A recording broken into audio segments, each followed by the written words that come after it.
রাজধানী ধানমন্ডি থেকে আমাদের সাথে যোগ দিচ্ছেন নগর পরিকল্পনাবিদ ডক্টর আদিল মোহাম্মদ খান। আপনাকে স্বাগত জানাচ্ছি সংবাদে। আপনাকে শুরুতেই যে প্রশ্নটি করতে চাই যে এই অল্প বৃষ্টিতেই যে দেখা যাচ্ছে যে বিভিন্ন সড়কে জলাবদ্ধতা তৈরি হচ্ছে, এই সমস্যার সমাধান আসলে হচ্ছে না কেন? বান্ডেল থাকলে প্রতি সেনমানিতে টাকা বাঁচবে। বিকাশ সেনমানি বান্ডেল কিনে জিতুন প্রতি লেনদেনে। আসলে ঢাকা যেভাবে ইতিমধ্যে গড়ে উঠেছে অপরিকল্পিতভাবে, এবং সেখানে আমরা যেভাবে ড্রেনেজ সিস্টেম আধুনিক নগর ব্যবস্থাপনা থাকার কথা ছিল সেটাও নাই। আবার আমাদের যে প্রাকৃতিক যে খালগুলো ছিল সেগুলোও আমাদের নাই, কিন্তু এক্সিস্টিং যে ড্রেনগুলো আছে তার ক্যাপাসিটিরও সর্বোচ্চ আমরা ব্যবহার করতে পারছি না। এবং এই ধরনের একটা শহরে এখন এটা আমাদের নিয়তি হয়ে গেছে, কিন্তু সেই অর্থে সুসম্মনিত একটা উপায় যার সাথে কমিউনিটি এঙ্গেজমেন্ট থাকবে এই ধরনের পরিকল্পনাও করতে পারছি না। আবার যে উন্নয়ন নিয়ন্ত্রণ নামে একটা বিষয় আছে পরিকল্পনায়, যে আপনি চাইলেই সব জায়গায় সকল ধরনের উন্নয়ন করতে পারেন না, বরঞ্চ কিছু স্পেস আপনার সবুজের জন্য, কিছু স্পেস ওয়াটার রিটেনশনের জন্য রাখতে হবে। সেটা তো আমরা একদমই গত 15-20 বছর ধরে সেখানে আমরা স্বেচ্ছাচারিতা করেছি। এই যে উন্নয়নের নামে, নগরায়নের নামে যে দুর্বৃত্তায়ন করেছি, সেটার ফলাফল হচ্ছে এখন আমাদের অল্প বৃষ্টিতেও আমাদের জলাবদ্ধতা হয়। ভারী বর্ষণ হলে তো আসলে সেই জলাবদ্ধতাটা দীর্ঘ সময় ধরে চলে। তো এখন এটা অনেক বড় ক্ষয়ক্ষতি এই শহরের জন্য করে ফেলেছি। এখন সেখান থেকে আসলে সহসা পরিত্রাণ পাওয়াটার যে রাস্তাটা সহজ না, বরঞ্চ কিভাবে জলাবদ্ধতার তুলনামূলকভাবে কমাতে পারি সেই পরিকল্পনা করলে হয়তো কিছুটা নগরবাসীকে আমরা সেই অর্থে অন্তত কিছুটা স্বস্তি দিতে পারবো, কিন্তু ড্যামেজটা অনেক দীর্ঘ একটা ড্যামেজ হয়ে গেছে।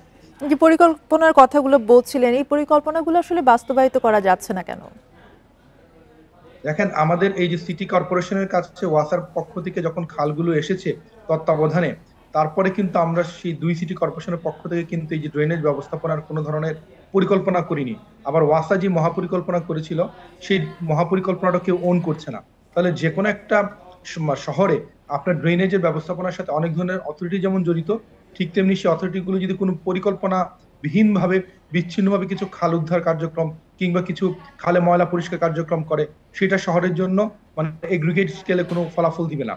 তাহলে কোথায় কি ধরনের পরিকল্পনা দরকার, তার সাথে ব্যবস্থাপনা এবং এনফোর্সমেন্ট, এই বিষয়গুলো নিয়ে সমন্বিত উদ্যোগের বড়ই অভাব। আমরা প্রায়শই দেখি যে 2-1টা খাল উদ্ধার করা হয়তো সেটাকে আমরা সেভাবে প্রচার করি যে আমরা খাল উদ্ধার করেছি, কিন্তু নগরের ড্রেনেজ ব্যবস্থাপনা শুধুমাত্র খাল উদ্ধার না, খাল উদ্ধারের সাথে ড্রেনগুলো, তার নেটওয়ার্ক, খালগুলো আলটিমেটলি যে আউটফলটা নদী বা ওয়াটার রিটেনশন এলাকায় যেখানে যাচ্ছে, এই পুরো সামগ্রিক যে পরিকল্পনা, আবার তার সাথে কমিউনিটি এঙ্গেজমেন্ট না থাকলে আমরা যতই উদ্ধার করি, কমিউনিটি যদি ময়লা ফেলে ড্রেনে হোক খালে হোক, সেগুলো তার ধারণ ক্ষমতা হারায়। তাহলে এই যে সামগ্রিক যে পরিকল্পনা, সেই পরিকল্পনা আগেও দেখিনি, এখনো দেখছি না, বরঞ্চ বিচ্ছিন্ন কিছু উদ্যোগ, সেটাকে সে অর্থে ফুলিয়ে ফাঁপিয়ে বলা হয়। আর জনগণ হয়তো ভাবে যে সামনের বৃষ্টিতে আমরা জলাবদ্ধতায় পড়বো না, কিন্তু এই বাস্তবতাটা আমাদের মেনে নিতে হবে যে আমাদের কোথায় কি ধরনের সংকট আছে। আর অপরিকল্পনাহীন যে কোনো উন্নয়ন উদ্যোগ সেটা আসলে কাঙ্ক্ষিত ফলাফল দিবে না। ড্রেনেজ ব্যবস্থাপনা সারা পৃথিবীতে একটা বিজ্ঞান, এখানে প্ল্যানিং এবং সায়েন্স একত্রে কাজ করে।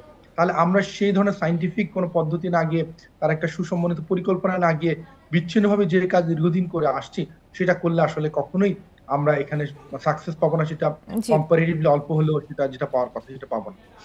জি, ডক্টর আদিল মোহাম্মদ খান, আপনাকে অসংখ্য ধন্যবাদ যুক্ত হবার জন্য।